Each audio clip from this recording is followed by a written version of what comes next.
ਆਪਣੇ ਜਿਹੜੀ ਵਿਚਾਲੇ ਆ ਰਹੀ ਹੈ ਨਾ ਆਪਣੀ ਨਾਲ ਇਹਨੂੰ ਸਪਾਈਨਲ ਕਾਰਡ ਹੈ, ਠੀਕ ਆ।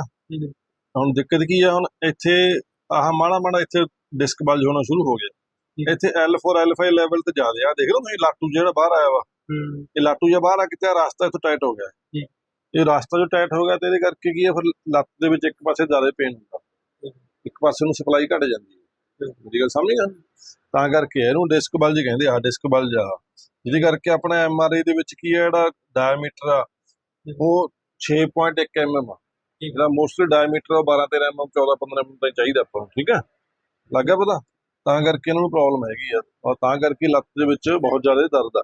ਜੇ ਆਪਾਂ ਆਹ ਪੁਆਇੰਟ ਆਫ ਵਿਊ ਨਾਲ ਦੇਖੀਏ ਤਾਂ ਕੱਲੀ ਉਹਨਾਂ ਨੇ ਅੱਡ ਦਿਖਾਤੀ, ਆ ਦਿਖਾਤੀ ਨਾ ਕੱਲੀ ਅੱਡ, ਆ ਇੱਥੋਂ ਦੇਖ, ਇੱਥੋਂ ਟਾਈਟ ਆ ਨਾ, ਤੇ ਆਹ ਇਸ ਸਾਈਡ ਟਾਈਟ ਹੋ ਗਿਆ, ਇੱਥੇ ਹੋ ਗਿਆ ਨਾ, ਤਾਂ ਕਰਕੇ ਇੱਥੇ ਪ੍ਰੋਬਲਮ ਆ ਗਈ, ਠੀਕ ਆ। ਹੁਣ ਆਪਾਂ ਇਸੇ ਨੂੰ ਹੌਲੀ ਹੌਲੀ ਇਹਨੂੰ ਓਪਨ ਕਰਾਂਗੇ, ਆਪਾਂ ਇੱਕ ਪਾਸੇ ਦੇ ਜੋਨ ਲਾਵਾਂਗੇ, ਕੁਛ ਆਪਾਂ ਸੈਟਿੰਗ ਕਰਾਂਗੇ, ਕੁਛ ਆਪਾਂ ਖਿੱਚ ਪਾਵਾਂਗੇ, ਫਿਰ ਜਾ ਕੇ ਗੱਲ ਬਣ, ਠੀਕ ਹੈ ਕਿ ਨਹੀਂ। ਇਹ ਚੀਜ਼ ਕਿਆ ਸਾਈਡ ਵਾਲਾ ਦਰਦ ਹੁੰਦਾ ਨਾ। ਓਕੇ ਓਕੇ ਓਕੇ ਜੀ, ਦਵਾਈ ਨਾਲ ਕੋਈ ਫਰਕ ਪੈਂਦਾ? ਮਾੜਾ ਮੋਟਾ ਫਰਕ, ਠੀਕ ਹੈ। ਇਹ ਹੈ ਸਮੱਸਿਆ ਕਦੋਂ ਦੀ? 2 ਸਾਲ ਹੋ ਗਏ, ਓਕੇ ਜੀ। ਆ ਦੇਖ ਰਹੇ ਹੋ ਮਾਤਾ ਨੂੰ ਰਾਈਟ ਸ਼ੈਟਿਕਾ ਪੇਨ ਹੈਗਾ, ਔਰ ਆਪਾਂ ਇਹ ਅਸੈਸਮੈਂਟ ਦੇ ਵਿੱਚ ਦੇਖੋ ਰਾਈਟ ਲੈਗ ਹੈ ਜਿਹੜੀ ਉਹ ਸ਼ਾਰਟ ਆ, ਦੇਖੋ ਇੰਨੀ ਲੱਤ ਕੇ ਇਹਨਾਂ ਦੀ ਸ਼ਾਰਟ ਹੈਗੀ ਹੈ, ਔਰ ਪੋਜੀਸ਼ਨ 2 ਚ ਵੱਧ ਰਹੀ ਹੈ, ਠੀਕ ਆ। ਔਰ ਇਟ ਮੀਨਸ ਕੀ ਆ, ਇਹਨਾਂ ਦਾ ਚੂਲਾ ਜਿਹੜਾ ਅੱਪ ਗਿਆ ਹੋਇਆ, ਔਰ ਨਾਲ ਲਫਾਈ ਮਣਕਾ ਉਹ ਐ ਘੁੰਮਿਆ ਹੋਇਆ।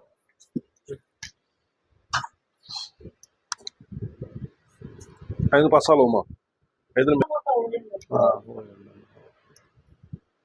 ਨਹੀਂ ਤੇ ਕਰਕੇ ਮੈਂ ਤੇ ਕੋਈ ਚੀਜ਼ ਚੱਕੀ ਨਹੀਂ ਆ, ਨਾ ਕੋਈ ਹੱਥ ਦਾ ਲੱਗਿਆ ਹੁੰਦਾ ਨਾ। ਜਸ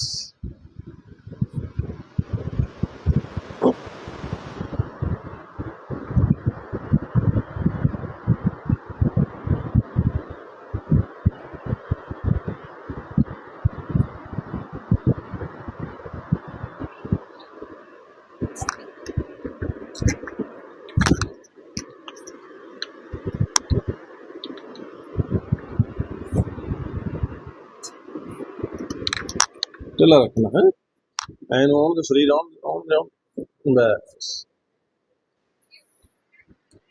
ਇੱਥੇ ਰੱਖ, ਢਿੱਲਾ ਸਰੀਰ ਜਮਾ ਢਿੱਲਾ, ਹਾਂ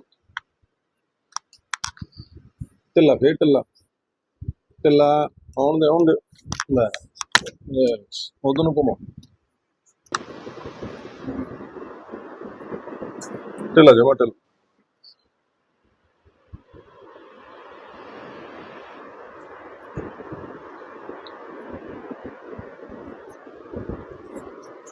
ਫੇਰ ਢਿੱਲਾ, ਜਮਾਂ ਢਿੱਲਾ ਰੱਖਣਾ ਸਰੀਰ, ਢਿੱਲਾ ਨਹੀਂ ਰੱਖ ਰਹੇ ਤੁਸੀਂ। ਹਾਂ ਇੱਥੇ ਰੱਖੋ, ਸਿੱਧਾ ਰੱਖੋ, ਹਾਂ ਸਰੀਰ ਜਿੰਨਾ ਢਿੱਲਾ ਰੱਖੋਗੇ ਓਨਾ ਹੀ ਫਾਇਦਾ ਹੋਏਗਾ।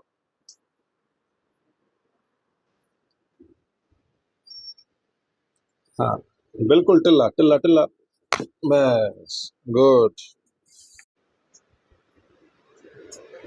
ਹੁਣ ਆਲਮੋਸਟ ਇੱਕੋ ਜਿਹਾ।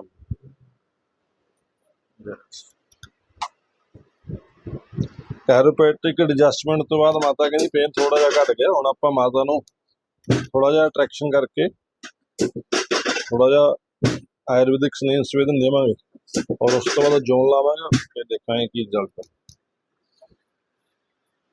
ਨਾਲ ਮਰਮ ਥੈਰੇਪੀ,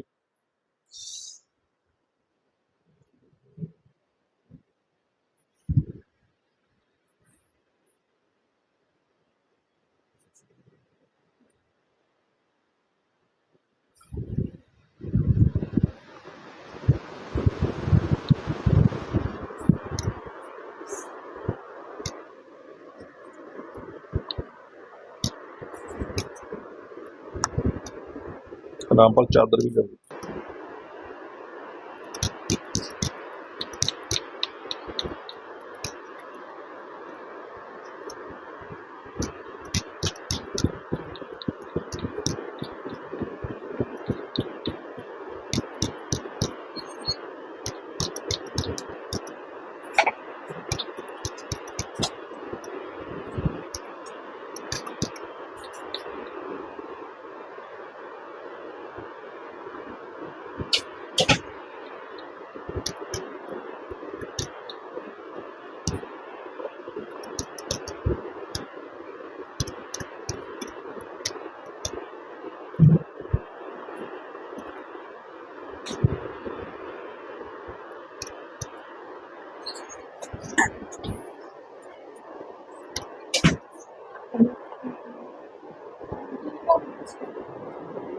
ਇਹ ਉਕਾ ਨਹੀਂ ਮਾਰਨਾ ਗੱਲ ਖਿੱਚਣਾ।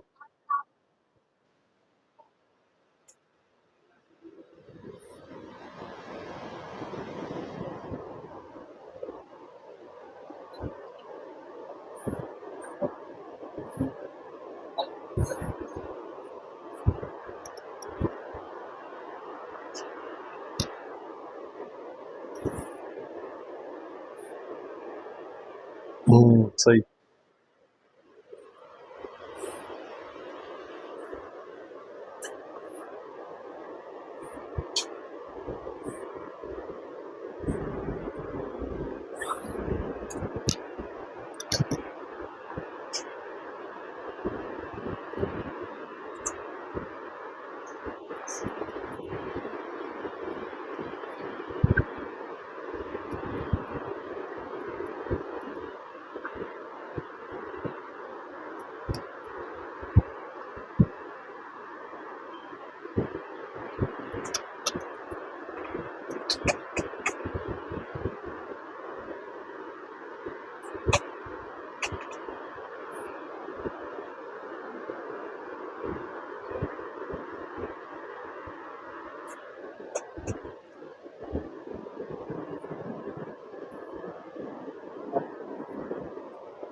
बस इतना शॉर्ट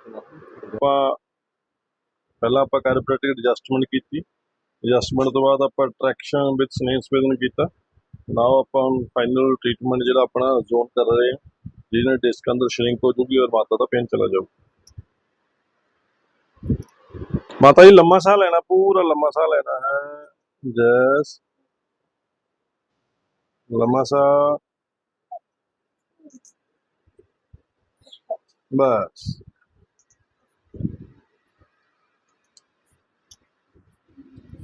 दर्द थोड़ा थोड़ा हो गया। थोड़ा थोड़ा हो जाता, बाकी घट गया सारा। ठीक है, लत हौली हो गई हाँ लत हौली जी क्या नाड़ कसी रही। हौली हो गई ना। ठीक है, तू थोड़ा कड़ेमा रहूगा 10 मिनट, दर्द घट गया बहुत और जी लत का कड़ेमा से भी घट गया। तू थोड़ी जकड़ा रहूगी जी आप जोन गैस लाइए 20 मिनट। ठीक है, और ये जी आप 3-4 सैटिंग करांगे और हो जाना। ठीक है, ओके।